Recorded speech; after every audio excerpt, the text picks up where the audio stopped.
Donc on sent qu'on est en train de construire un nouveau monde et ça c'est très passionnant.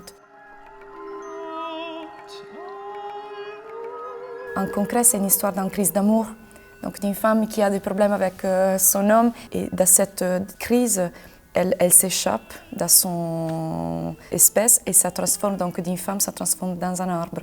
Et dans cette métamorphose, elle rencontre l'amour, donc le vrai amour peut-être, et donc c'est l'amour d'un troisième personnage qui est une étudiante. C'est donc la métamorphose en arbre, donc disons le cœur de l'opéra. Bien sûr, c'était le grand défi.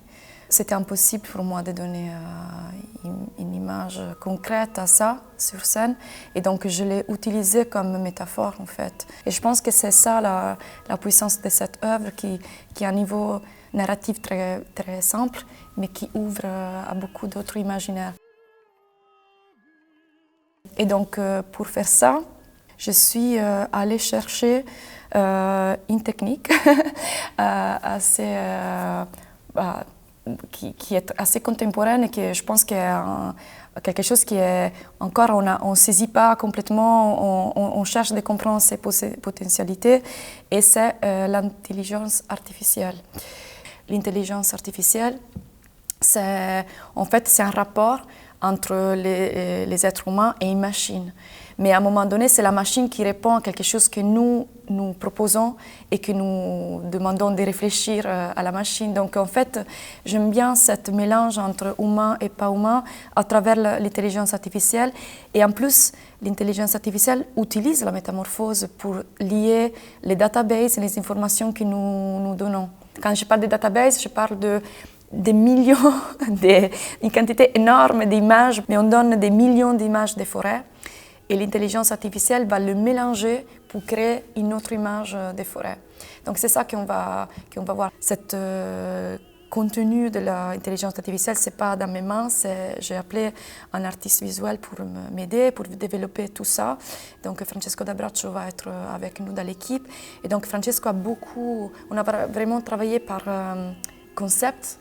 Donc la forêt, la femme, les racines, la terre, les champignons. Le livret, c'est écrit avec un langage poétique, mais à la fois hyper ancré dans des études scientifiques.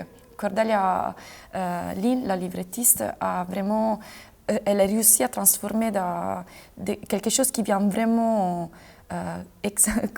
complètement, parfaitement ancré dans la biologie, dans la chimie, mais elle a tout transformé dans un langage poétique. Donc les champignons, qui sont des éléments très importants pour la vie des plantes, ça devient quelque chose qui rentre dans un langage, par exemple, érotique par rapport à la liaison entre ces deux femmes.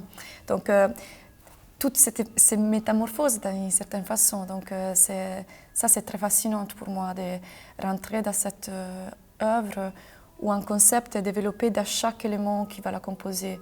La musique se mélange à l'électronique, tous les domaines scientifiques se mélangent avec la poésie, les images se mélangent l'un l'autre à travers l'intelligence artificielle et les plateaux. Donc, voilà.